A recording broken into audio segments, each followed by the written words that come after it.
Ketua DPP PDI Perjuangan Puan Maharani melempar sinyal bahwa partainya bakal bergabung ke pemerintahan Prabowo Subianto Gibran Rakabuming Raka.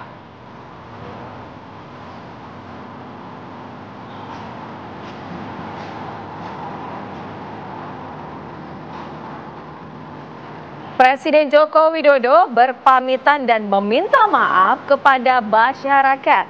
Dan Ibu Iriana, Joko Widodo juga berpamitan di depan pelajar SMP dan SMA se-Jakarta jelang akhir masa jabatan Presiden Joko Widodo 20 Oktober mendatang.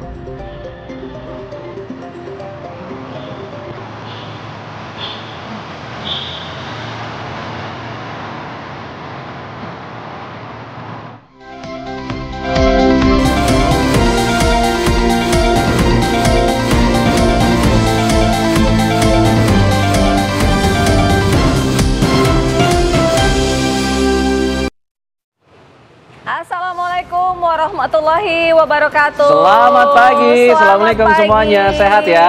Sehat-sehat ya, tetap semangat menjalani aktivitas di pagi hari hingga malam hari nanti. Apalagi kita sedang disajikan drama-drama politik yang lagi gencar-gencarnya, jadi harus tetap sehat.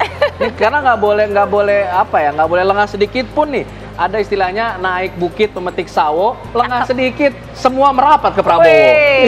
Nah, kalau semua merapat ke Prabowo Gibran, artinya gimana nih demokrasi kita? Ada tidak yang oposisi? Berarti nggak ada yang oposisi lagi dong? Katanya sih bisa ada oposisi jalanan, publik, dalam ya? mahasiswa, lalu kemudian masyarakat, itu bisa jadi oposisi. Tapi apakah itu sebuah demokrasi yang sehat? Nah, kita akan tanyakan nanti bersama dengan sumber narasumber. Itu adalah satu tema diskusi kita pada hari ini. Tapi kita buka dulu, apa kabar Indonesia Pagi dengan sejumlah informasi pilihan pemirsa. Kita awali dari informasi mengenai tawuran yang kerap terjadi, dan ini lagi-lagi terjadi. Ini tawuran antar kampung terjadi di kawasan Pasar Tanah Abang, Jakarta Pusat.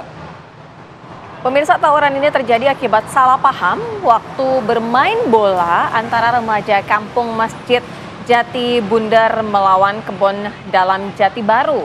Peristiwa ini membuat warga dan juga pedagang pun takut terkena imbas dari tawuran. Tidak ada korban jiwa dalam tawuran ini. Warga pun berharap tawuran antar kampung ini tidak terjadi lagi di Pasar Tanah Abang.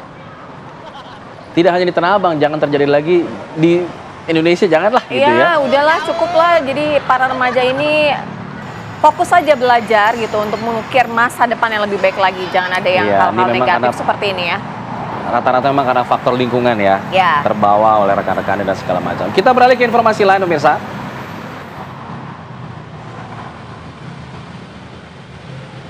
Kita beralih ke informasi seputar hujan dengan intensitas tinggi ini membuat Jalan Kemang 10 Bangka, Mampang Perapatan, Jakarta Selatan tergenang air setinggi 30 cm. Pemirsa, kondisi ini membuat akses warga pun terganggu dan sejumlah kendaraan terpaksa putar arah. Sebagian kendaraan yang saat itu menerobos mengalami mogok. Diketahui Jalan Kemang Utara 10 Bangka, Jakarta Selatan ini merupakan ruas jalan yang kerap kali dilanda banjir setiap hujan deras. Nah, ini menjadi PR lagi, tidak hanya untuk warganya tapi untuk para pasangan calon gubernur dan wakil gubernur yang kemudian akan mencalonkan diri. Harus segera memberikan solusi bagaimana mengatasi banjir ini.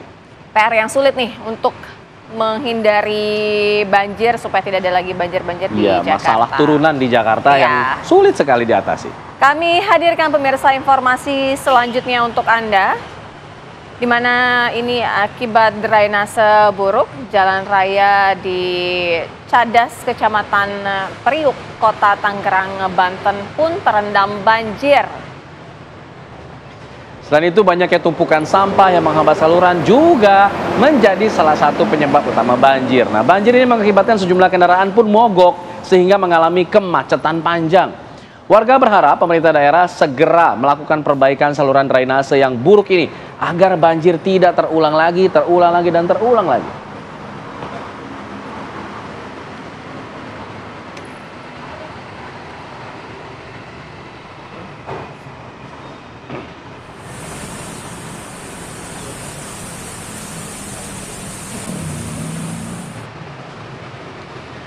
Dari Tangerang, Banten kita ke Bekasi pemirsa, ada sebuah gudang pabrik lilin di Bekasi, Jawa Barat ini ludes terbakar. Bahan lilin yang mudah terbakar ini membuat api dengan cepat membesar. Kalau Anda saksikan pemirsa, ini saat kebakaran terjadi, sempat terjadi pula beberapa kali ledakan. Dan ini pastinya membuat karyawan di sana panik luar biasa. Memang ada, karena pabrik lilin ini bahan-bahan di sana mudah terbakar, membuat api cepat menghanguskan seluruh isi dan bangunan gudang.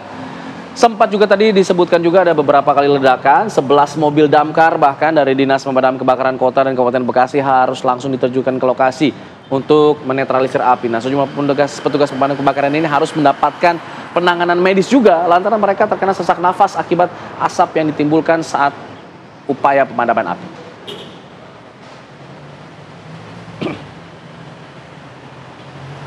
Kami hadirkan pemirsa informasi selanjutnya untuk Anda. 2 buah kapal yang sedang mengisi bahan bakar di Pelabuhan Muara Baru, Derbaga Barat, Penjaringan, Jakarta Utara ini hangus terbakar. Berawal salah satu kapal ini mengisi bahan bakar dan kemudian tiba-tiba mengeluarkan ada percikan api hingga akhirnya merambat ke kapal yang berada di dekatnya.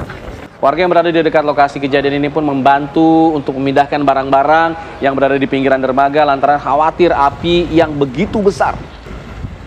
Sebanyak 12 unit mobil dan puluhan personil diturunkan untuk bisa memadamkan api.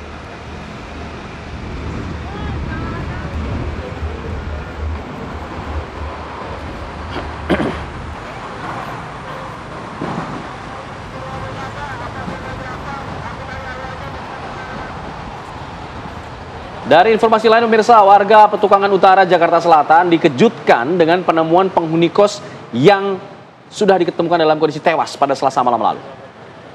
Korban yang diketahui bernama Budi alias Ola merupakan warga Sumatera Selatan yang tinggal dan bekerja di Jakarta. Jasad korban ini pemirsa pertama kali ditemukan oleh penjaga kos yang mencium bau tak sedap dari kamar korban.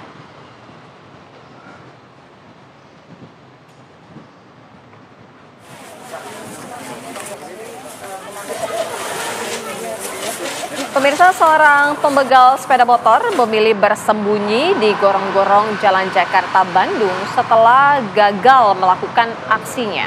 Ya, pelaku mungkin merasa ketakutan nih gara-gara diteriaki oleh korban. Korban ini seorang perempuan pengemudi ojek online. Warga pun kemudian mengepung gorong-gorong yang menjadi tempat persembunyian si pembegal ini. Kemudian pembegal itu akhirnya terjebak, tidak bisa keluar. Kabur nggak bisa, keluar pun takut sama warga. Nah, gara-gara ulah pembegal, petugas damkar yang dihubungi warga harus menjebol beton penutup saluran gorong-gorong. Setelah 3 jam, akhirnya petugas pemadam kebakaran yang menangkap pelaku karena ia juga sudah kelelahan berada di dalam gorong-gorong.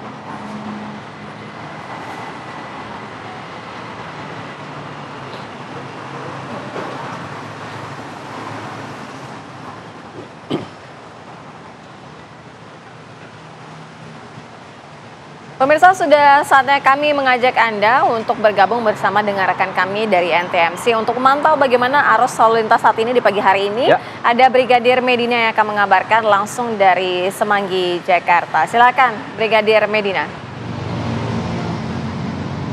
Baik, terima kasih rekan Alfa dan Vira dan juga selamat pagi pemirsa. Bagaimana aktivitas pagi hari Anda? Kami akan mengajak pemirsa untuk mengetahui bagaimana kondisi arus lalu lintas langsung dari kawasan Simpang Semanggi, Jakarta Selatan. Di mana pada pagi hari ini arus lalu lintas di kawasan ini terbilang sudah mulai terjadi peningkatan volume arus kendaraan berkaitan dengan jam berangkat perkantoran dan juga aktivitas masyarakat pada pagi hari ini.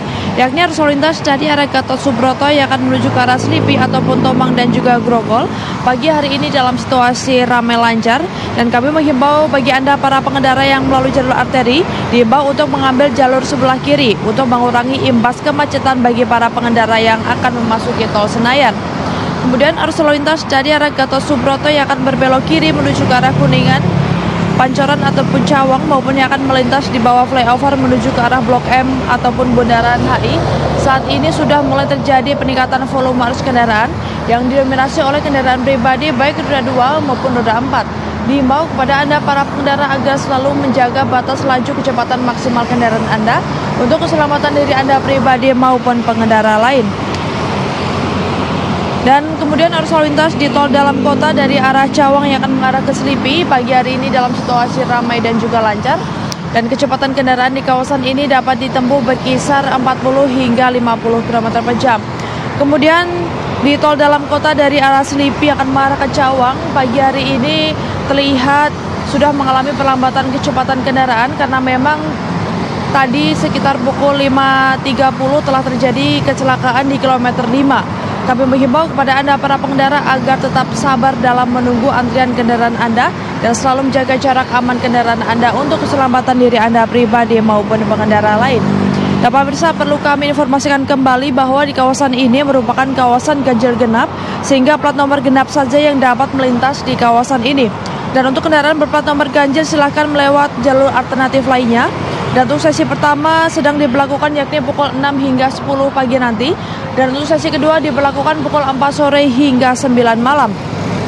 Nah pemirsa, berdasarkan data IRSM Korlantas Polri, angka kecelakaan di seluruh Indonesia selama 1 kali 24 jam terjadi sebanyak 239 kasus kecelakaan lantas dengan rincian 35 meninggal dunia, 26 luka berat dan 289 luka ringan. Dari 239 kasus kecelakaan lantas tersebut, 98% terjadi di jalan non-tol. Maka dari itu kami menghimbau kepada Anda para pengendara agar selalu berhati-hati dalam berlalu lintas dan tetap menjadikan keselamatan sebagai kebutuhan Anda.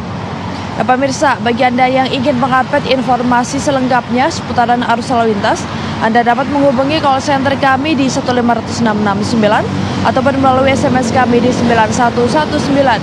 Demikian yang dapat kami informasikan langsung dari kawasan Simpang Semanggi, Jakarta Selatan. Selamat pagi dan salam presisi. Silakan kembali ke studio. Baik, terima kasih Brigadir Medina atas informasinya seputar arus lalu lintas di kawasan Semanggi, Jakarta. Usai jeda pemirsa, kita akan kembali, kita akan bahas nih soal mirisnya berbagai macam kasus kriminalitas yang terjadi di dalam rumah tangga. Ya. Ada anak melukai keluarganya, melukai ibunya sendiri. Ini apa sebenarnya, fenomena apa ini? Ini terjadi di Labat dan juga ada terjadi di daerah lain begitu ya. Nanti kita akan bahas itu, tetap di sini di Apa Kabar Indonesia Pagi.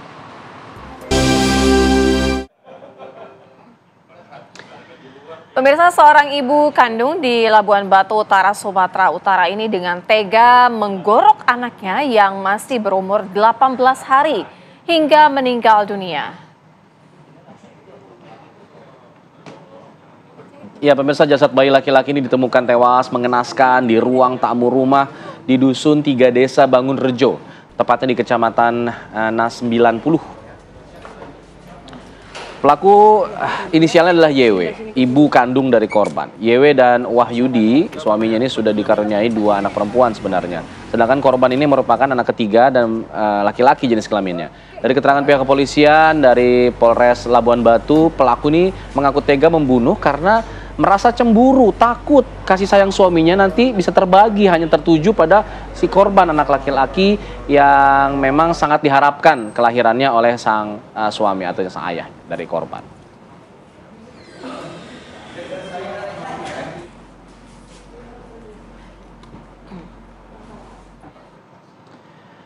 Ya, selanjutnya aksi kekerasan yang terjadi dalam rumah tangga juga terjadi pemirsa nih karena tidak terima ditegur untuk membersihkan rumah. Ada seorang perempuan di Kota Makassar, Sulawesi Selatan tega menganiaya ibu kandungnya sendiri dengan senjata tajam bahkan sampai luka parah. Pemirsa, peristiwa ini terjadi di halaman rumah. Pagar rumah yang tinggi dan tertutup itu membuat warga pun sempat kesulitan untuk menghentikan perbuatan pelaku yang saat itu menganiaya ibunya sendiri. Polisi kemudian berhasil masuk ke dalam rumah dan langsung mengamankan pelaku. Kemudian polisi membawa pelaku ke Polrestabes Makassar. Korban yang mengalami luka serius di tubuhnya kemudian dievakuasi oleh warga ke rumah sakit.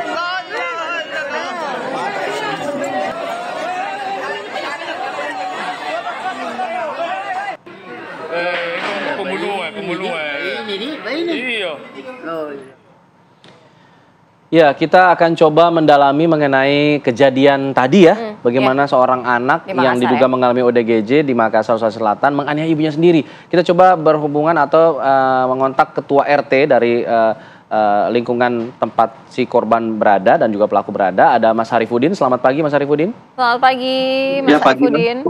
Ya, pagi Mbak.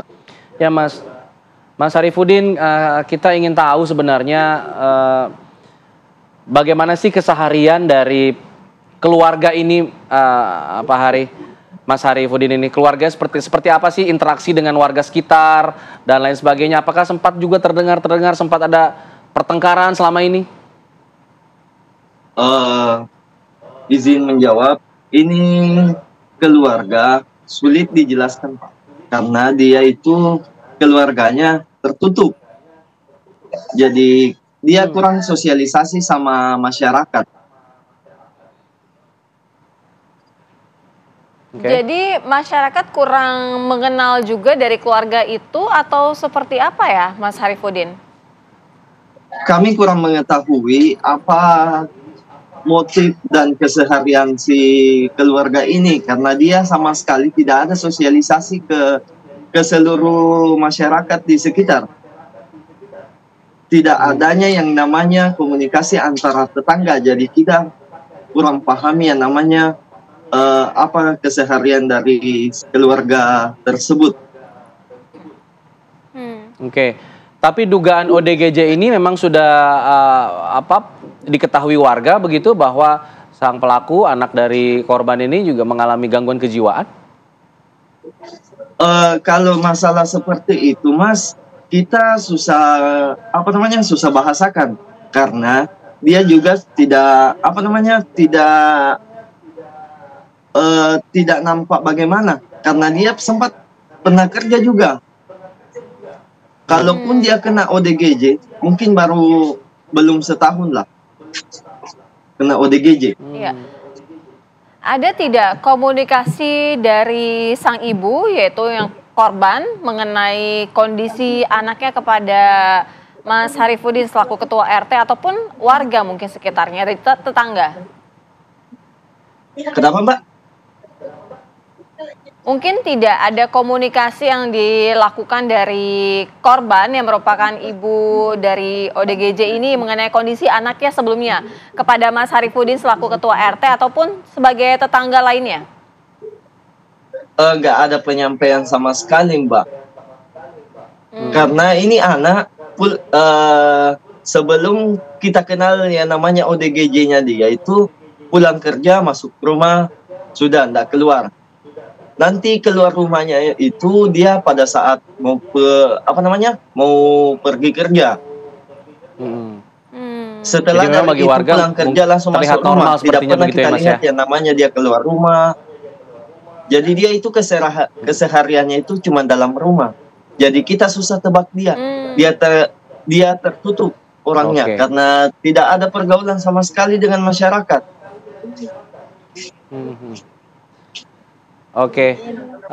Mungkin Mas Harifudin mengetahui kondisi korban saat ini seperti apa setelah kejadian kemarin? Kondisi korban saat ini alhamdulillah sudah agak membaik. Meskipun sudah beberapa kali mendapat bacokan dari anaknya, alhamdulillah saat dikonfirmasi kemarin, saya sempat lihat melalui video call.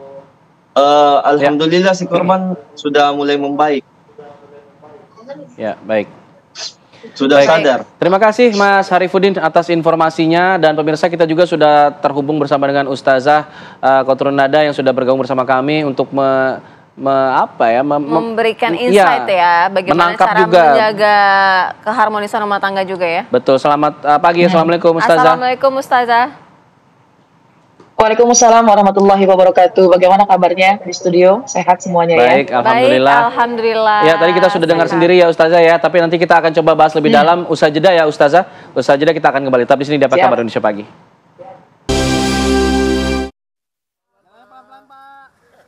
Pasangan Ridwan Kamil Suswono memulai kampanye di hari pertamanya dengan berkunjung ke makam sejumlah pahlawan di TPU Karet Bifak, Jakarta. Ridwan Kamil dan Suswono berziarah ke makam pahlawan nasional Muhammad Husni Tamrin, Fatmawati, Ismail Marzuki, tokoh Betawi Benyamin Sueb, hingga tokoh Betawi Haji Lulung. Kunjungan ke makam pahlawan dan tokoh-tokoh Betawi untuk menghargai jasa-jasa para pahlawan. Adabnya, syariatnya, memulai titik perjalanan adalah dengan mengunjungi sejarah tokoh-tokoh bangsa, tokoh-tokoh Betawi, tokoh-tokoh Jakarta yang tentunya menjadi awal dari sebuah proses yang niatnya baik. Bangsa yang besar adalah bangsa yang menghargai sejarahnya. Pasangan calon gubernur dan wakil gubernur Jakarta nomor urut 2 Dharma Pongrekun dan Kun Wardana melakukan kampanye perdana di lapangan Banteng, Jakarta Pusat. Mereka kemudian berkeliling untuk menyapa dan berdiskusi dengan sejumlah warga yang sedang beraktivitas di lokasi tersebut.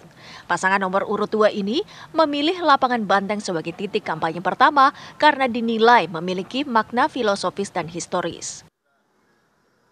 Di mana lapangan Banteng seperti yang kita terlihat di patung yang ada adalah pembebasan Irian Jaya. Nah, di mana ini adalah momentum kita untuk membebaskan rakyat Jakarta dan memberikan rasa aman, didahului dengan membangun fondasi adab di dalam kehidupan kita nanti. Calon Gubernur nomor urut 3 Pramono Anung bersilaturahmi dengan Dewan Masjid Indonesia Jakarta di hari perdana kampanye Cagup-Cawagup. Pramono berdiskusi sejumlah permasalahan yang ada di Jakarta, terutama kaitannya dengan program untuk umat Islam di Jakarta. Pramono menegaskan bertemu dengan DMI Jakarta dilakukan untuk menyerap aspirasi. Message-nya harus jelas dulu bahwa untuk menyelesaikan Jakarta ini nggak bisa misalnya calon gubernur atau gubernur yang terpilih itu tiba-tiba berpikir tentang dirinya. Kalau itu dilakukan malah jadi beban bagi masyarakat. Yang paling utama bagaimana menyelesaikan masyarakat dulu, baru kemudian gagasan-gagasan besar seperti yang belum pernah ada Jakarta Fund kan jadi gagasan saya. Sementara itu, calon wakil gubernur Jakarta nomor urut 3 Rano Karno alias Bang Dul melakukan jalan santai di kawasan Waduk Brigif, Cipedak, Jakarta Selatan. Rano menyapa warga sekitar dan berbincang untuk mendengarkan aspirasi mereka. Dari Jakarta, tim TV One mengabarkan.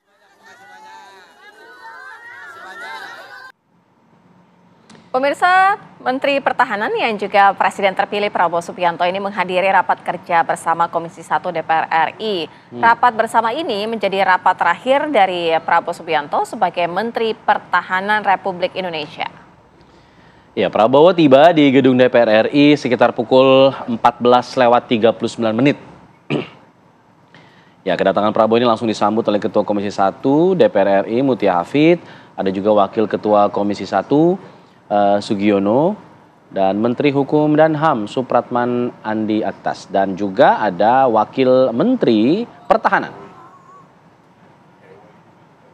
Terlihat hadir juga pemirsa ada juru bicara Menteri Pertahanan Dhanil Anzar Simanjuntak, yang juga ikut mendampingi Prabowo Subianto, serta anggota DPR RI Budi Satrio Jiwandono. Nah, uniknya para tenaga ahli fraksi Partai Gerindra juga terlihat hadir di sini. Dan mereka nampak kompak mengenakan kemeja putih serta celana krem khas dari seragam Partai Gerindra. Mereka menyambut kedatangan Prabowo dengan meriah.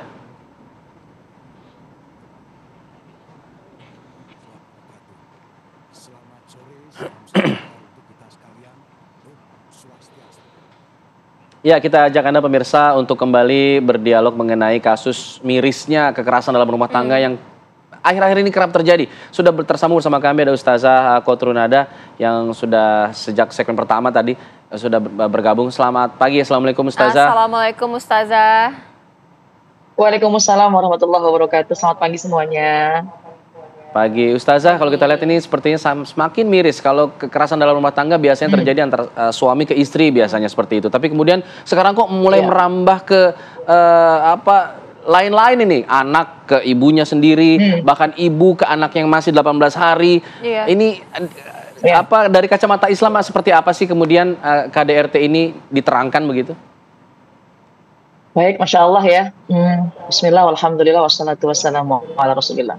Memang ini fitnah di akhir zaman ya, sudah tidak dalam pemikiran yang normal gitu, bahwa memang ini fitnah yang terjadi akhir-akhir ini luar biasa. Tapi memang pernah dikatakan oleh baginda Rasulullah SAW bahwa memang di akhir zaman kelak nanti ada umatku yang memang melakukan hal-hal yang tidak normal, yang tidak wajar, dan itu adalah diantara dekatnya dengan hari kiamat. Mudah-mudahan kita terselamatkan ya.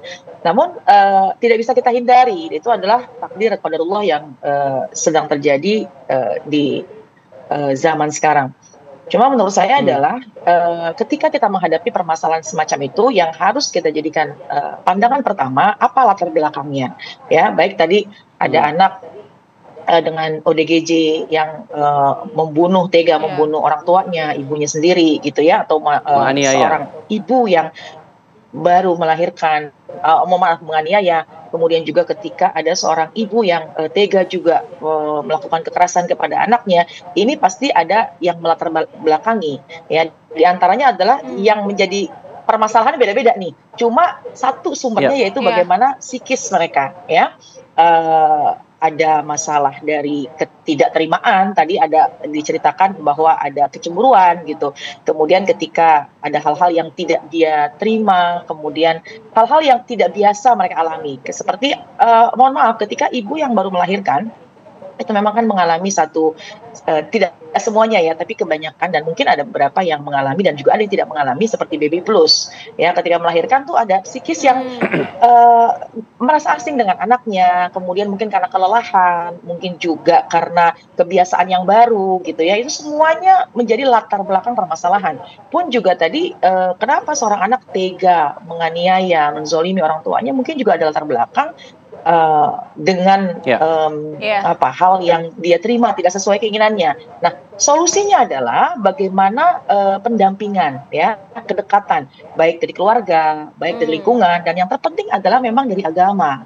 Ya, ketika seseorang sudah mendalami agama, mendalami bagaimana ilmu memperlakukan orang lain, bagaimana kepada orang tua, pun juga bagaimana kepada anak. Nah, itu insya Allah semua akan bisa terhindari gitu ya, karena biar bagaimanapun kan manusia di muka bumi ini diuji dengan berbagai macam ujian ya. Mungkin orang tua ketika memiliki anak ODGJ itu pun juga ujian bagi orang tua gitu.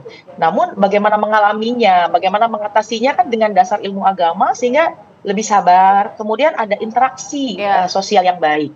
Kemudian anak pun juga seperti itu, jangan putus untuk mengupgrade kualitasnya, bagaimana meningkatkan dirinya untuk memahami ilmu agama lebih tinggi lagi. Dan ini bukan hanya pada seorang anak, semua kita. Sehingga ketika menghadapi berbagai macam keadaan yang melatar belakangi timbulnya permasalahan, maka insya Allah bisa semua baik-baik saja. Nah, itu mungkin. Ustazah, lalu bagaimana dengan komunikasi dan juga menghindari emosi-emosi yang tidak terkontrol? Bagaimana kalau misalnya dalam Islam kan memang diajarkan gitu, tidak boleh berlarut-larut dalam emosi begitu? Iya, bahkan dalam Islam pun juga diajarkan doa-doa ya, bagaimana untuk kita terhindar dari berbagai macam hal yang tidak semestinya. Dan terkait masalah emosi, kita semua, namanya manusia ya, kita punya emosi ketika lagi marah, ketika lagi senang, itu semua kita bisa memiliki emosi. Cuma yang cerdas ya, seorang manusia yang cerdas adalah apabila dia mencoba bisa menekan emosinya tidak berlebihan. Contoh, ketika dia bergembira, tidak terlalu meluapkan kegembiraannya secara berlebihan ya. Atau ketika dia sedang bersedih pun juga tidak selayaknya meluapkan emosi yang berlebihan. Kenapa? Karena ini pasti akan nanti berdampak buat dirinya pun juga buat lingkungan.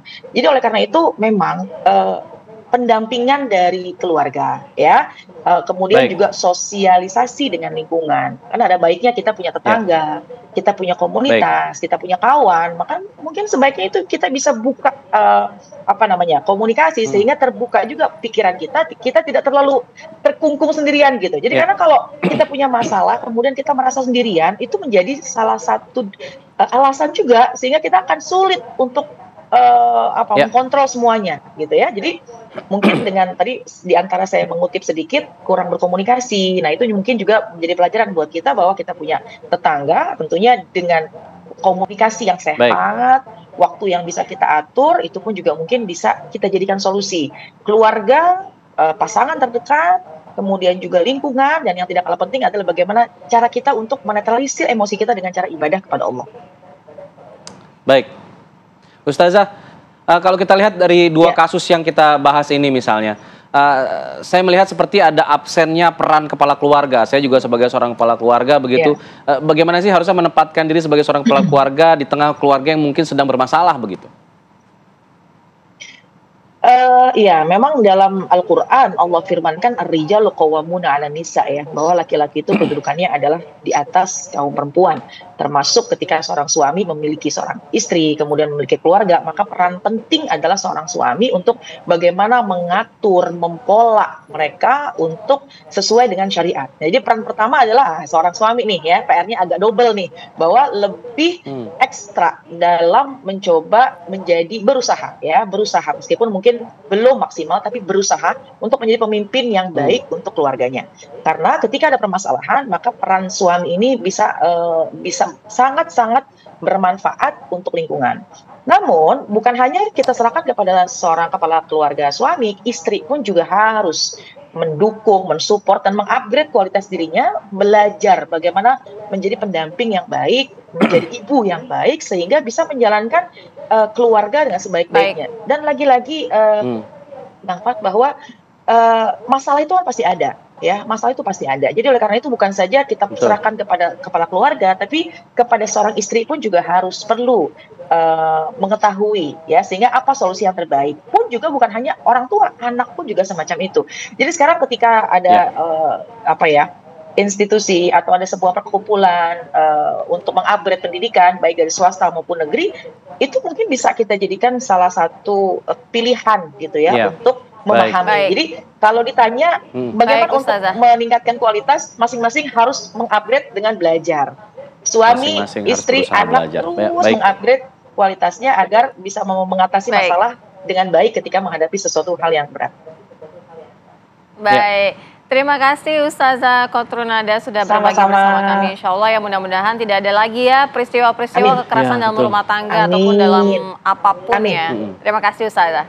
Amin. Sama-sama. Ya, baik. Kita jeda dulu pemirsa ya, nanti kita akan bahas, kalau tadi bahas soal ada menyinggung soal masalah kepala keluarga, dia harus berusaha, apalagi jadi kepala negara. Wah, ini usahanya lebih luar biasa karena banyak yang akan kemudian merapat, termasuk PDIP yang sekarang sedang berusaha untuk merapat ke pemerintahan Prabowo Gibran. Apakah kemudian itu akan terrealisasi? Bagaimana dampaknya? Usai jeda kita akan kembali. Tetap di sini di Apa Kabar Indonesia Pagi.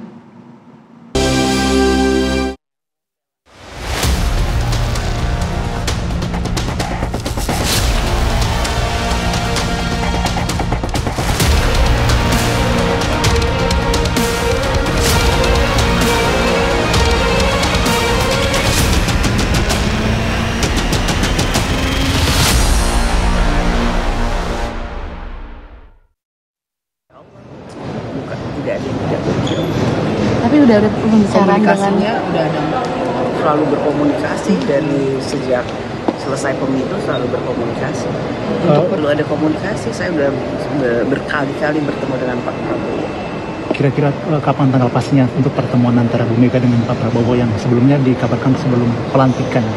Nanti dalam waktu yang secepat-cepatnya dengan waktu yang setepat-tepatnya. Ya, itu tadi lagi-lagi sinyal yang dilontarkan oleh Puan Maharani mengenai apakah kemungkinan ada PDIP merapat ke pemerintahan Prabowo. Jawabnya insya Allah. Nah, tanggapannya nih Ketua Umum Partai Gerindra sekaligus Presiden terpilih Prabowo Subianto kemudian juga merespon nih soal kapan pertemuan dirinya dengan Ketua Umum PDIP Megawati Soekarno Putri akan terjadi.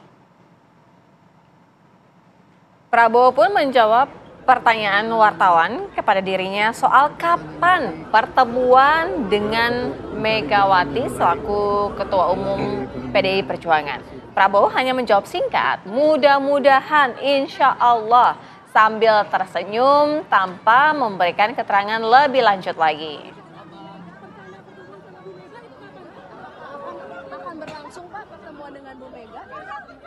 Apa Pak? Kalau rencana Bu Mega, rencana pertemuan sama Bu Mega itu kapan? Akan berlangsung Pak pertemuan dengan Bu Mega?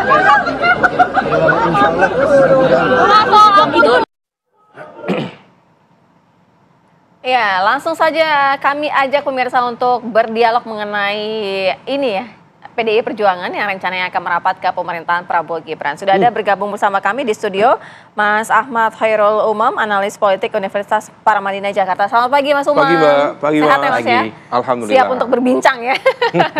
Kemudian sudah melalui daring atau Zoom ada Mas Aryo Seno Bagaskoro, politisi PDI Perjuangan. Selamat pagi Mas Seno. Selamat pagi Mbak Sira. Selamat pagi Mas. Baik. Ya, kemudian juga sudah hadir dari Zoom juga daring Bang Dhanil Anzar Simanjuntak, juru bicara Prabowo Subianto. Selamat pagi Bang Dhanil. Assalamualaikum. Selamat pagi Mbak Sira, Mas Alfat, Assalamualaikum. Mas Seno, Mas Umar. Waalaikumsalam warahmatullahi wabarakatuh. Saya mau ke Mas Seno terlebih dahulu. Mas Seno, ini jawaban dari Mbak Puan insya Allah. Tapi paling tidak begini, apa yang mendasari akhirnya PDI Perjuangan ini mau merapat ke pemerintahan Prabowo Gibran? Ya, merapat itu kan banyak tafsirnya ya. Tapi kalau bicara dalam konteks komunikasi politik, menjalin hubungan yang baik, silaturahmi dengan semua anak bangsa, saya rasa itu bukan sesuatu yang sangat baru di dalam tradisi politik kita. Meskipun di dalam berbagai kesempatan kontestasi demokrasi pilihan boleh saja berbeda dan memang harus berbeda karena itulah esensi dari pemilu dan demokrasi adalah merayakan perbedaan, tetapi itu tidak boleh mengurangi persahabatan komunikasi politik yang baik antar sesama anak bangsa. Dan dalam konteks itu saya rasa baik Bu Mega maupun Pak Prabowo adalah sesama ketua umum partai. Kita tahu bahwa di dalam pilkada serentak ini di berbagai macam daerah itu banyak juga kerjasama politik yang terjadi antara PDI Perjuangan dan Gerindra. Setidaknya di level kabupaten kota itu terjadi. Sehingga buat kami menjaga hubungan baik ini suatu hal yang penting. Apalagi kalau bicara secara strategis, kita juga punya berbagai macam kepentingan ideologis untuk bicara tentang bagaimana kebijakan-kebijakan terbaik dapat dihasilkan pemerintah. Apapun yang kemudian menjadi posisi politik PDI Perjuangan nanti pasca Kongres, sudah teruji oleh sejarah bahwa PDI Perjuangan pernah berada di dalam maupun di luar pemerintahan. Dan baik pada saat di dalam maupun di luar, kita tidak kehilangan fungsi kritis. Meskipun di luar sekalipun, kita juga bukan berarti menjadi partai politik yang asal carok. Artinya semua kebijakan pemerintah kita tolak, kita lawan. Ada juga kebijakan baik yang pasti kita dukung. Oleh karena itu, komunikasi jadi penting. Insya Allah kita akan melakukan komunikasi itu dengan baik, menjalankan fungsi itu dengan baik. Meskipun tentu panduan dan pijakannya adalah ideologi dan garis keberpihakan pada rakyat. Bukan soal tawar-menawar kepentingan menteri, bukan soal politik transaksional, bukan soal bagi-bagi jatah kekuasaan. Karena buat kami keberlanjutan partai jauh lebih penting daripada sekedar itu. Itu Mbak, terima kasih. Baik, tadi disebutkan juga mengenai tafsirnya bisa bermacam-macam, tapi kemudian tafsir apa yang ditangkap oleh Pak Prabowo Subianto nih dengan adanya upaya merapat ini? Bang Dhanil mungkin bisa menjelaskan. Kalau kita melihat, saya meminjam istilah Bang Dhanil ya, nalar politiknya Pak Prabowo kan merangkul begitu ya. Apakah memang tawaran itu datang dari Pak Prabowo langsung untuk menawarkan PDIP untuk merapat, atau memang PDIP-nya yang merapat ke Prabowo? Iya, Mas Alfat, seperti tadi Anda sebutkan, kita pakai filosofi merapat tadi. Merapat itu kalau dalam tentara, rapatkan barisan, kira-kira begitu. Maka barisan itu harus dirapatkan, barisan itu harus dirapikan. Pertama untuk menjaga keindahan dari barisan itu, supaya persatuan itu semakin kuat dan barisan itu semakin kuat. Kemudian kedua, tentu untuk memastikan soliditas dari barisan tersebut. Nah, makna barisan yang saya maksud adalah kehidupan berbangsa dan bernegara. Nah, berbangsa dan bernegara maknanya adalah kita ingin memastikan, Pak Prabowo ingin memastikan membangun komunikasi baik dengan semua kelompok, semua tokoh, semua partai politik, dengan maksud tentu membangun, saya sering sekali mengulangi istilah mutual understanding, kesepahaman bersama yang bisa menguntungkan untuk semua pihak. terutama bangsa dan negara, tentu rakyat Indonesia. Nah, dalam konteks mutual understanding yang dimaksud adalah Pak Prabowo selalu mengulang pentingnya persatuan elit yang kemudian pasti merembes pada persatuan di tingkat grassroots. Kenapa? Karena pada saat ini hipotesis Pak Prabowo adalah kita membutuhkan persatuan elit di tengah kondisi geopolitik dan geostrategis dan kondisi dunia yang sangat dinamis. Nah, oleh sebab itu rumah kita Indonesia ini harus dipastikan itu kompak dan barisannya rapat, sehingga ketika kita menghadapi potensi geopolitik dan geostrategis yang sangat dinamis, bahkan bisa punya kecenderungan anarkis, itu kita bisa menghadapinya dengan baik, bisa menghadapinya dengan mudah. Nah, keinginan untuk bertemu dan bersilaturahim dengan Ibu Megawati itu adalah salah satu upaya untuk menjaga keguyuban, rapatnya barisan kebangsaan Indonesia, kira-kira gitu, rapatnya barisan kebangsaan Indonesia, kira-kira begitu. Baik, Bang Daniel, tapi kan kalau misalnya kesepahaman bersama, posisinya itu ketika masuk di dalam juga belum tentu ada kesepahaman. Artinya welcome saja begitu. Kalau misalkan ada dinamika yang tidak sesuai dengan beberapa keputusan, kebijakan dan lain sebagainya. Masalahnya bukan pada apakah ada di dalam pemerintahan atau di luar pemerintahan. Masalahnya bukan pada apakah menjadi menteri atau tidak menjadi menteri. Masalahnya adalah tadi saya sebutkan, ada kesepahaman bersama bahwasannya kita akan menghadapi kondisi yang sangat dinamis. Nah, kondisi sangat dinamis itu butuh solusi-solusi yang kolektif, kolegial, bersama begitu. Nah, apakah nanti punya peran di luar pemerintahan atau di luar pemerintahan, itu hal yang berbeda. Yang paling penting adalah semua tokoh, semua elit politik itu punya kesepahaman bersama. Kita harus menghadapi tantangan ke depan, minimal 5 tahun ke depan dengan cara seperti ini. Bu Mega bisa mendukung dengan cara beliau, Pak Prabowo mengerjakan apa yang harus beliau kerjakan, kelompok-kelompok lain juga melakukan hal yang sama. Ini kan tarian yang memang harus diorkestrasikan dengan baik, dengan indah, sehingga terjadi harmoni yang kita sebut dengan persatuan itu. Oke, saya ingin ke Mas Umam. Kalau kita melihat penjelasan Bang Daniel, ada mutual understanding yang ingin dicapai begitu ya. Kalau kesepahaman bersama di dalam pemerintahan, di dalam koalisi, saya bisa paham. Tapi mutual understanding dengan pihak yang berada di luar pemerintahan, ini akan seperti apa bentuknya kalau dari Mas Umam melihatnya? Ya begini, kalau misal kita analogikan sekarang koalisi Kim sudah bersiap untuk tinggal landas. Semua sudah masuk ke pesawat nih. Private jet atau pesawat apapun ya. Nah, ini tinggal menunggu PDIP. Dalam konteks ini, soliditas Kim tentu sudah dirapatkan. Tetapi apakah nanti akan PDIP masuk dalam pesawat atau tidak, itu pilihan PDIP. Tetapi kalaupun kemudian PDIP tidak masuk dalam pesawat, belum tentu PDIP tidak nitip bagasi. Artinya dalam konteks negosiasi, kompromi dan juga proses komunikasi politik jangka dekat, kalaupun kemudian PDIP tidak masuk dalam kekuasaan, maka kalkulasi kepentingannya akan tetap terjadi. Nah, oleh karena itu, apapun, ini bicara tentang konteks kekuasaan tentu sangat luas. Bukan hanya jabatan posisi menteri dan sebagainya, tetapi juga dalam konteks political protection, legal protection, karena bagaimanapun juga ketika kemudian berada di kekuasaan, maka akan ada dinamika yang kemudian berpotensi berdampak. Apapun itu, dalam konteks kader yang kemudian misalnya kasus-kasus tertentu yang kemudian diungkap dalam upaya untuk melemahkan kekuatan rival, oposisi dan lain sebagainya. Nah, kalau misal kesepahaman itu bisa dituangkan dengan baik, bisa disampaikan dengan baik, maka pertemuan dari Bu Mega dan juga Pak Prabowo itu bukan sekedar kemudian untuk negosiasi dapat menteri atau tidak, tetapi kemudian meletakkan basis kekuatan politik itu betul-betul kemudian sinkron di sana. Dan ini akan menegaskan bahwa kekuasaan baru Prabowo tidak memiliki resistensi politik apapun.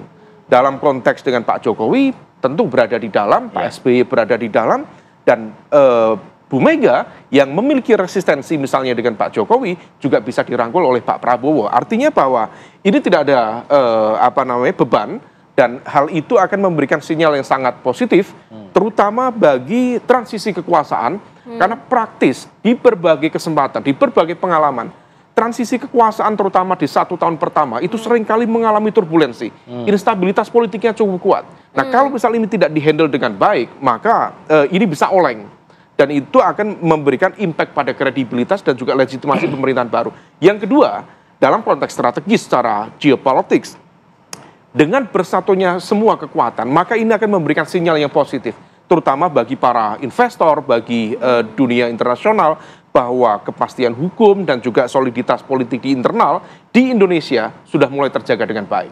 Tetapi kalau misal kemudian akhirnya PDIP bergabung ya dengan pemerintahan, ada 2 hal setidaknya. Pertama, bahwa PDIP berpotensi kehilangan tadi basis pemilih loyal yang dalam konteks ini akan ada selalu segmen kelompok yang tidak suka, tidak sependapat dengan pemerintah. Ingin oposisi ya? Yang ingin tetap oposisi. Kalau misal kemudian itu dilepaskan, tentu kalkulasi elektoralnya menjadi agak riskan.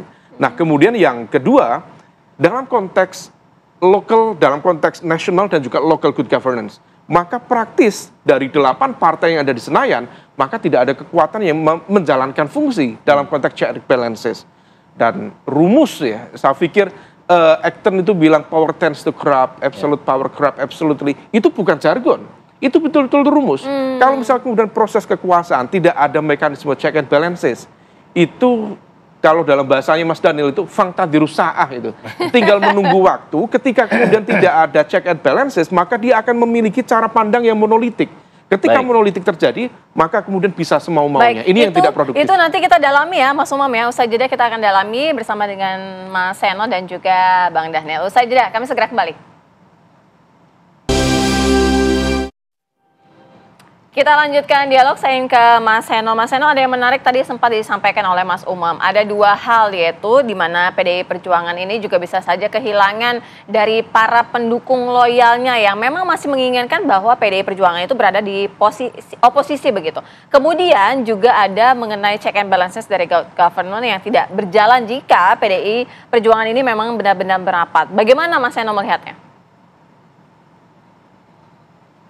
Ya, faktanya kan belum ada Mbak pembicaraan sama sekali mengenai apakah kami akan bergabung secara resmi atau tidak dengan pemerintahan yang akan datang.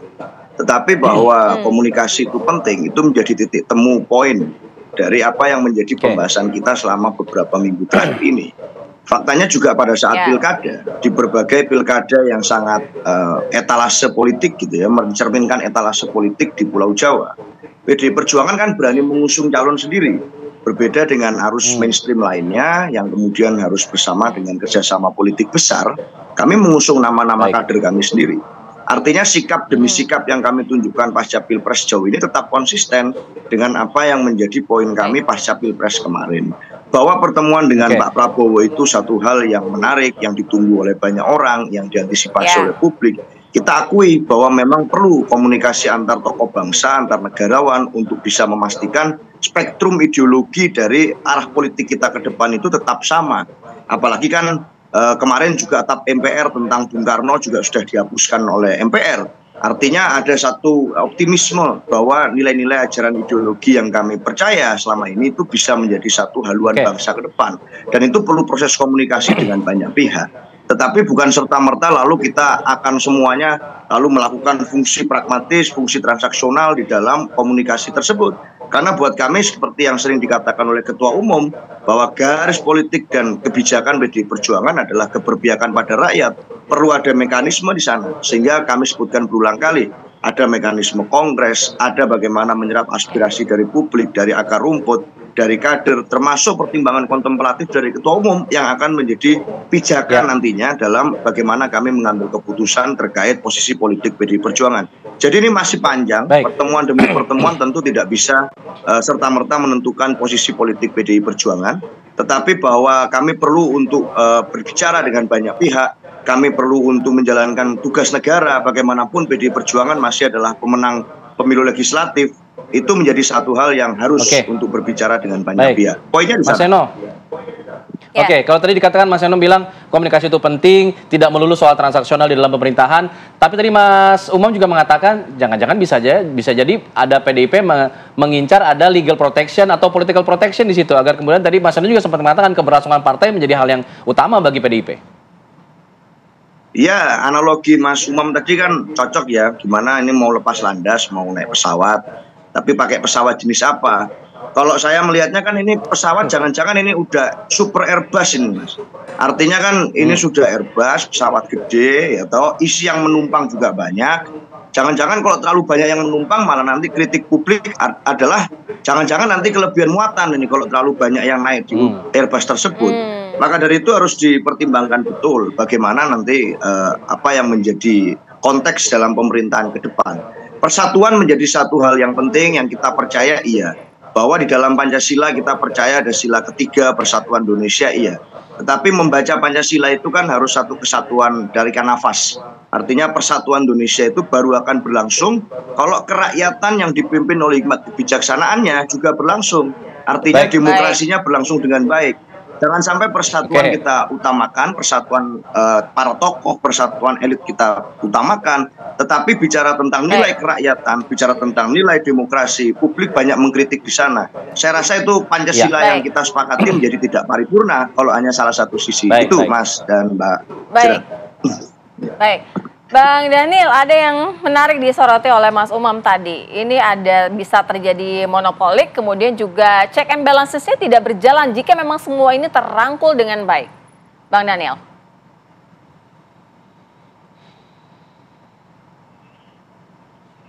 Audionya boleh di-unmute dulu, Bang Daniel. Baik. Seperti saya jelaskan di awal tadi ya, bahwasannya ketika komunikasi politik ini dibangun, ya tujuannya tadi yang utama adalah membangun mutual understanding, dan itu secara langsung tidak selalu bermakna tadi ada di dalam pemerintahan atau di luar pemerintahan, tapi bermakna bagaimana kita bisa bersama-sama membangun Indonesia dengan jalan tadi, kesepakatan jalannya masing-masing. Nah, artinya tadi ini seperti membangun harmoni, membangun orkestrasi. Dan orkestrasi dan harmoni itu kan tidak selalu harus sama. Bisa juga berbeda.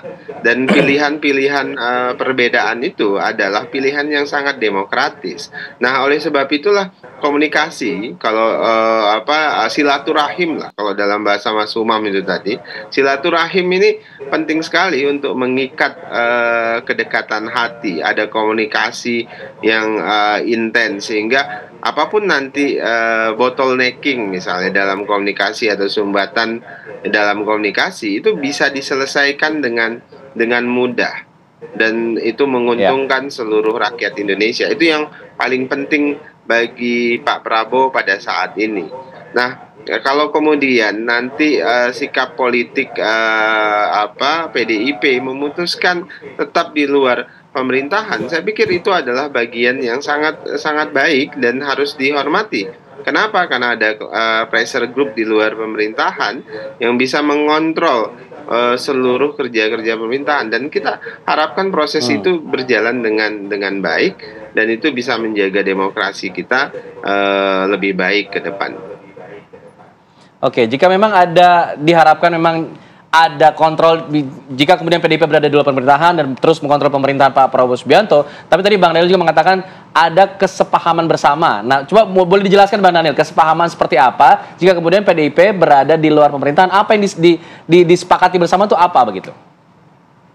Pertama tadi saya sebutkan di awal, dan ini sering sekali disebut oleh Pak Prabowo di banyak kesempatan, geopolitik geostrategis kita secara global itu tidak baik-baik saja. Itu membutuhkan kekompakan, keguyuban. Ada tadi saya sebut sering mengulangi mutual understanding di antara seluruh elit, yang itu pasti merembet ke ke rakyat Indonesia. Saya analogikan misalnya dalam satu rumah kita bisa berbeda terkait dengan pendapat masing-masing di dalam rumah tersebut. Namun itu tidak akan terjadi apabila kemudian kita berbicara dengan orang di luar rumah.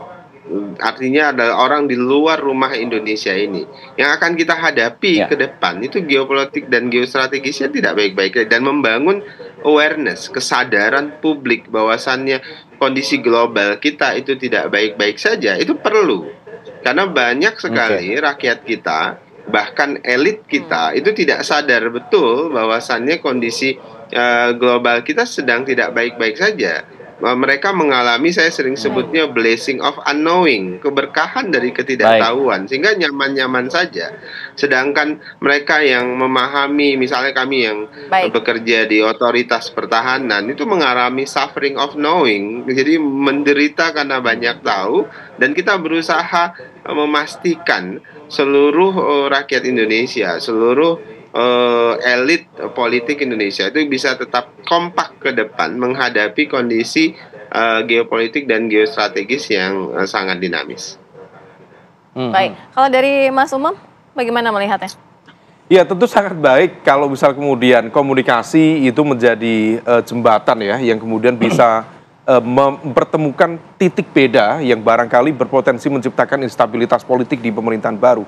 Tetapi di saat yang sama, tadi ada satu poin yang tampaknya teman-teman di PDIP juga memiliki ekspektasi. Tadi Mas Seno menyampaikan, di beberapa kesempatan yang lain juga teman-teman PDIP menyampaikan, kalaupun PDIP kemudian masuk di pemerintahan, tampaknya ada aspirasi untuk tidak kehilangan nalar kritisnya dalam fungsi pengawasan.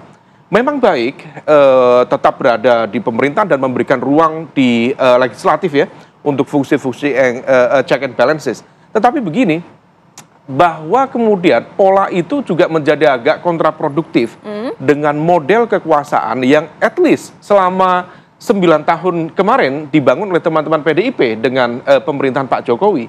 Karena narasinya, kalau misal kemudian saya tangkap ya, siapa bergabung di pemerintahan ya harus konsisten, mendukung pemerintahan dan tidak boleh kemudian melakukan dua kaki ya. Ini bergabung di pemerintahan dan yang sisi lain ada tangan atau kaki yang lain yang kemudian gebuk-gebuk pemerintah. Itu menjadi tidak konsisten. Nah, dalam konteks itu konsistensi itu penting. Tetapi juga di saat yang sama ini menjadi agak kontraproduktif. Kemarin inginnya disiplin, tetapi ini kok disiplinnya kemudian direkontekstualisasikan dalam format atas nama apa ini ya, check and balance atau demokrasi dan lain sebagainya. Nah, ini yang kemudian perlu dihitung. Nah, kalau misal kemudian proposal PDIP seperti itu, apakah Mas Daniel atau Pak Prabowo setuju dengan format itu? Tentu akan agak sedikit merepotkan bagi pemerintahan. Dan di sisi yang lain, kalau misal kemudian PDIP bergabung dengan Pak Prabowo dalam konteks kalkulasi kekuasaan, ini akan bisa menjadi strategi balance of power bagi Pak Prabowo. Terutama kalau misal kemudian nanti terjadi dinamika di kekuatan yang lain, misalnya Pak Jokowi atau Mas Gibran kemudian jadi masuk di Partai Golkar misalnya, dan Golkar ini adalah pemilik saham politik terbesar di Koalisi Indonesia Maju, artinya jauh lebih besar dibanding Gerindra. Nah, dalam format itu, maka kalau misal Pak Jokowi yang kemarin diisukan ya, cawe-cawe dan sebagainya, berpotensi mempengaruhi, mengarahkan secara lebih dominan, maka kemudian kebersamaan Pak Prabowo dengan PDIP bisa menjadi alat untuk menetralisir itu, sehingga kemudian Presiden tetap memiliki kekuasaan yang cukup kuat dalam format presidensialisme itu. Baik, tapi sebelum sampai ke sana mungkin kita akan tunggu dulu bagaimana proses komunikasinya, kapan kemudian akan bertemu nih Bu Megawati dan juga Pak Prabowo Subianto seperti yang sudah diharapkan oleh publik selama ini. Dan kita akan tunggu itu semua. Terima kasih ya Mas Umam sudah bergabung sama kami. Terima kasih Bang Daniel. Terima kasih juga Mas Seno sudah bergabung di Apa Kabar Indonesia Pagi. Selamat pagi semuanya. Mbak Sira, Mas Daniel, Mas Umam. Ya, pemirsa, kita jeda dulu, kita akan kembali dan sejumlah informasi pilihan lainnya tetap di sini di Apa Kabar Indonesia Pagi.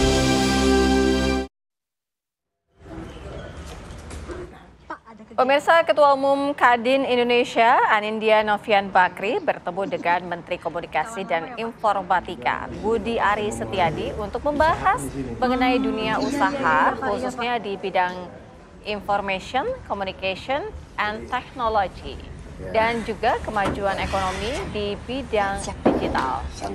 Oke. Ya, pertemuan berlangsung lebih dari 1 jam. Menteri Kominfo mendukung dan juga meminta Kadin untuk membantu mengusulkan dan memberi roadmap soal industri digital di masa depan. Bersama-sama memikirkan langkah-langkah strategis untuk kemajuan dari bisnis digital dan juga menjadikan negara ini maju di 2045 mendatang. Sementara Ketua Umum Kadin, Anindya Novian Bakri, menyampaikan terima kasih juga kepada Menteri Kominfo Budi Aris Setiadi yang juga pegiat telematika sejak lama. Anindya menyampaikan bahwa Kadin dengan semua sumber daya yang ada juga akan membantu menggerakkan pembangunan ekonomi digital, dan hal ini dikarenakan industri ekonomi digital berpotensi untuk menguntungkan dan juga memajukan bangsa.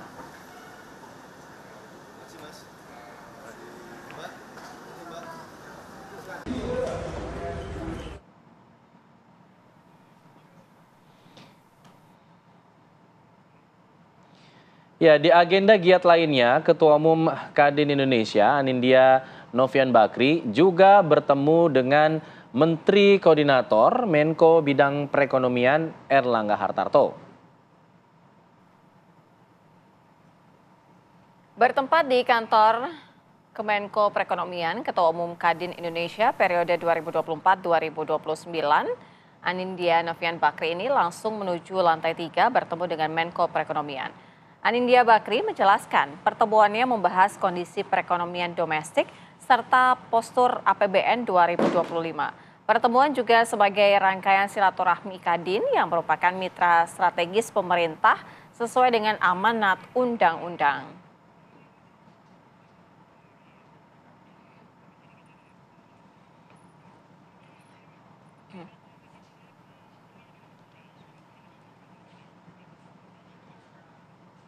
Pemirsa, langsung saja kami ajak Anda untuk bergabung bersama dengan rekan kami Kurnia Dwi Hapsari yang berada di Bekasi, Jawa Barat untuk memantau bagaimana dengan informasi terbaru dari Gebyar Pasar Kadin. Silakan, Nia.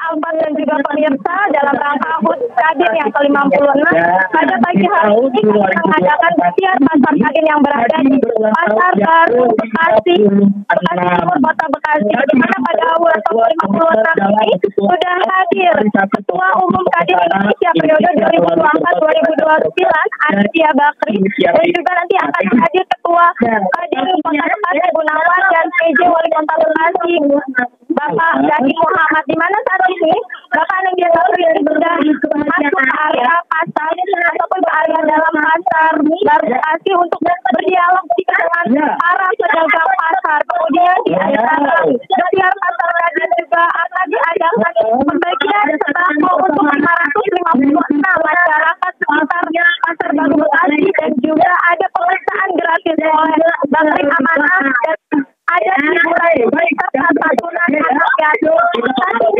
Bapak Anindya Bakri masih berdialog dengan pedagang pasar di area dalam Pasar Baru Bekasi. Kemudian ratusan masyarakat yang berada di area Pasar Bekasi ini sudah datang ke area Pasar Baru Bekasi ataupun area Gebyar Pasar ini untuk dapat mendapatkan sembako yang diadakan oleh Kadin ini. Mereka nantinya akan mendapatkan sembako berupa kemudian juga uang. Namun memang harus mengeluarkan tiket lebih dahulu. Dan kenapa dari 2026 ini diharapkan akan semakin maju? Karena Kadin sudah dinilai aktif dalam kemajuan usaha di Indonesia. Dan Kira Alfa kembali ke Anda.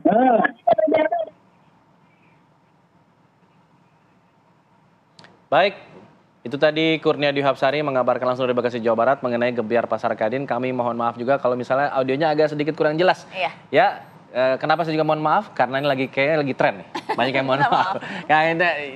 Terkait tren ini pemirsa, ini Pak Presiden Joko Widodo mengucapkan permohonan maaf. Ibu Riana Jokowi juga mengucapkan permintaan maaf. Nanti kita akan bahas ini, memaknai apa sih sebenarnya makna dari permintaan maaf dari Pak Jokowi dan Bu Iriana ini. Usai jeda kita akan bahas dengan sejumlah narasumber. Tapi di sini di Apa Kabar Indonesia Pagi.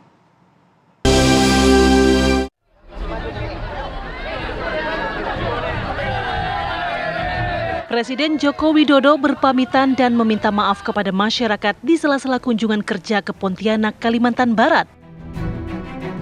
Selain memastikan stabilitas harga kebutuhan bahan pokok di kawasan Pasar Mawar, Kota Pontianak, Jokowi juga berpamitan kepada warga. Presiden menyampaikan terima kasih dan permohonan maaf atas kekurangan dan kekhilafan selama 10 tahun memimpin. Sebulan lagi saya akan purna tugas, jadi mohon maaf yang sebesar-besarnya kepada Bapak Ibu sekalian apabila dalam 10 tahun saya memimpin negara ini ada hal yang kurang berkenan. Ada kesalahan, ada kekhilafan, ada kekurangan, sekali lagi saya mohon maaf yang sebesar-besarnya. Di tempat yang berbeda, Ibu Negara Iriana Joko Widodo juga berpamitan di depan pelajar SMP dan SMA se-Jakarta jelang akhir masa jabatan Presiden Joko Widodo 20 Oktober mendatang. Saya minta maaf kalau ada salah-salah kata selama ini.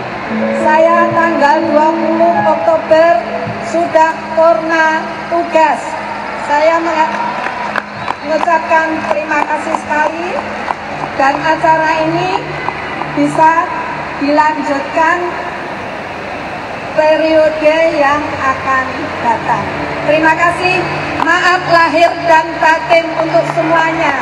Sukses anak-anakku semuanya. Terima kasih. Iriana Jokowi juga meminta maaf atas kesalahan yang dia perbuat selama 10 tahun sebagai ibu negara mendampingi Presiden Jokowi. Tim TV One mengabarkan. Ya, apa kemudian makna dari pamitan dan juga permintaan maaf dari Pak Presiden Joko Widodo dan juga Ibu Iriana? Nah, untuk menjawabnya sudah hadir di sini, ada narasumber yang sudah hadir. Selamat pagi Bapak Ibu. Selamat pagi. Ada Bang Irfan Pulungan, selaku tenaga ahli utama kepresidenan. Selamat pagi Bang. Ada Bunda Prof. Lely Aryani, pakar komunikasi politik LSPR. Selamat pagi. Assalamualaikum. Saya ingin ke Bang Irfan dulu ya. Bang Irfan, kalau kita lihat ini Pak Presiden Joko Widodo semakin sering mengucapkan pamitan dan juga permintaan maaf. Lebih banyaknya di pasar-pasar begitu.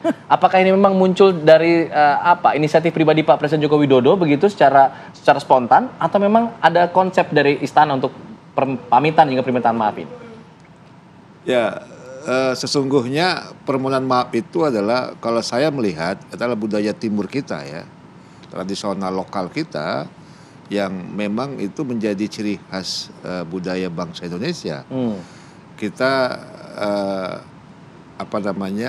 tentunya menjadi kebiasaan-kebiasaan di lokal kita ya, menjadikan segala sesuatu itu ya, ketika kita tidak mampu atau yang lainnya ada kesalahan, kita harus cepat memberikan maaf. Dan juga secara syariat itu sangat mulia loh. Tidak semua orang mempunyai keberanian ketika permohonan maaf itu dia langsung berikan, gitu, ya kan? Ini sesungguhnya apa yang disampaikan oleh Pak Jokowi dalam kunjungan-kunjungan kerjanya di berbagai daerah, itu sebuah praktik yang baik yang harus kita dukung. Dia sebagai presiden, dia menyadari 20 Oktober akan purna tugas, ya. Dia mendatangi rakyat, dia sampaikan. Karena yang memilih dia 10 tahun ini 2 kali pemilu, ya rakyat. Ya kan? Artinya suara rakyat. Nah, dia datangi rakyat. Nah, tidak ada yang salah. Itu harus kita dukung. Harus kita berikan apresiasi dan kita berikan peristiwa itu adalah sebuah peristiwa yang teladan, saya pikir. Supaya juga pemimpin lainnya ya, paling tidak melihatlah contoh-contoh baik, praktik-praktik baik yang telah disampaikan oleh Pak Jokowi. Kalau dari Prof. Lely melihatnya makna dari permintaan maaf ini disampaikan oleh Presiden Joko Widodo dan juga Ibu Negara. Ya, pertama dari maaf itu sendiri sebenarnya kita bisa melihat Pak Jokowi tengah mempraktekkan 3 kata ajaib. Tolong, terima kasih, dan maaf. Terima kasihnya sudah diucapkan ketika beliau baru terpilih, baik periode pertama maupun periode kedua. Terima kasih kepada semua yang sudah mendukung saya, gitu kan. Tapi yang tidak memilih saya pun akan tetap menjadi bagian dari saya misalnya. Tapi tolong, saya tidak bisa bekerja sendirian, saya akan bekerja maksimal untuk rakyat. Tolong saya dibantu dan sebagainya, termasuk dengan partai-partai politik. Dan ketika akhir jabatan beliau memang harus mengucapkan terima kasih. Saya kira soal terima kasih itu dan maaf itu sebenarnya insting pada tiap pemimpin. Pada level terkecil sekalipun biasanya itu akan muncul dengan sendirinya. Nah, dari segi semiotika komunikasi politik sebenarnya ada 3 makna nih. Jadi ini bisa mewakili semua pemirsanya TV One barangkali gitu ya. Ya. Yang pertama, siapapun yang meminta maaf itu tidak memberikan dirinya pada posisi yang lemah. Tapi justru itu membangkitkan pada dirinya sendiri rasa kepuasan. Jadi terhadap apapun yang sudah dia lakukan, itu yang pertama. Yang kedua, itu menunjukkan adanya suatu kehilangan atau kesedihan. Kesedihan terhadap sesuatu yang sudah dilakukan atau tidak dilakukan. Atau belum dilakukan. 10 tahun saya menjabat, ternyata saya baru bisa melakukan ini. Belum sampai kepada sini. Salah satu contohnya IKN kan belum selesai misalnya. Mungkin itu juga bisa dimaknai sebagai semiotika komunikasi politik. Dan yang ketiga adalah pembebasan hukuman dari kesalahan diri sendiri. Jadi penyesalan dalam bentuk kesalahan yang telah dilakukan. Jadi si peminta maaf sebenarnya juga menghukum dirinya sendiri. Yang Pak Jokowi tunjukkan 1, 2, apa 3? Tiga-tiganya. Jadi tiga-tiganya ada mencakup seluruhnya. Dan yang kedua dan yang ketiga itu terutama ada pada persepsi di masyarakat. Karena kan Pak Jokowi manusia. Ya pasti ada batas kemampuan, batas kearifan meskipun dia berusaha sebagai pemimpin semua masyarakat. Tapi ada sisi lemah dan sisi baiknya. Nah sisi lemah itu ingin ditonjolkan lewat persepsi yang semiotika kedua tadi. Sisi penyesalan ya udah saya udah minta maaf nih, saya salah misalnya dan sebagainya. Itu bisa ditunjukkan pada mereka-mereka yang tidak mendukung Pak Jokowi. Jadi tiga-tiganya bisa kita maknai seperti itu. Bang Irfan, tiga-tiganya ada di Presiden Joko Widodo ketika menyampaikan permintaan maaf itu.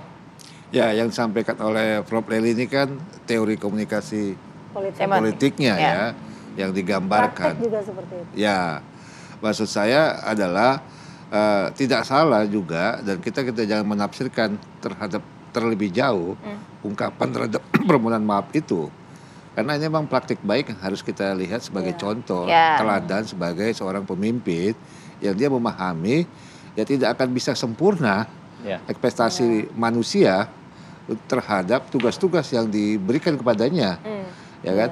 Itu kedua tadi, definisi kedua itu.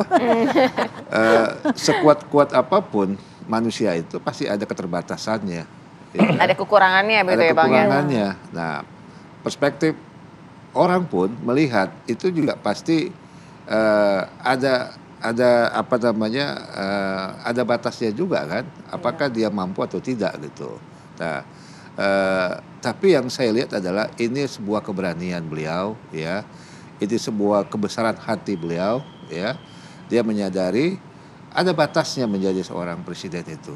10 tahun. Tapi kalau saya ingin menggarisbawahi yang nomor 2 tadi, Bang Irfan, kalau Prof. Lely mengatakan dan kehilangan. Ya, kehilangan atau kesedihan kan tidak bisa melakukan, harusnya melakukan ini baru sampai sini. Nah, tapi yang dilakukan Pak Jokowi sebatas minta maaf saja karena tidak menyatakan. Iya, menyatakan itu, tapi tidak detail. Sebagaimana janji-janjinya pada saat di awal kampanye dulu. Ada yang mengatakan begitu. Bagaimana menanggapi kemudian tanggapan yang mengatakan harusnya Pak Jokowi lebih detail lagi nih untuk minta maafnya karena janjinya dulu tidak terpenuhi yang ini sehingga lebih terasa real, tidak terasa seperti formalitas gitu, Pak. Tapi dijawab bisa jeda ya. Bisa jeda boleh. Kita break dulu ya. Dikejar pokoknya.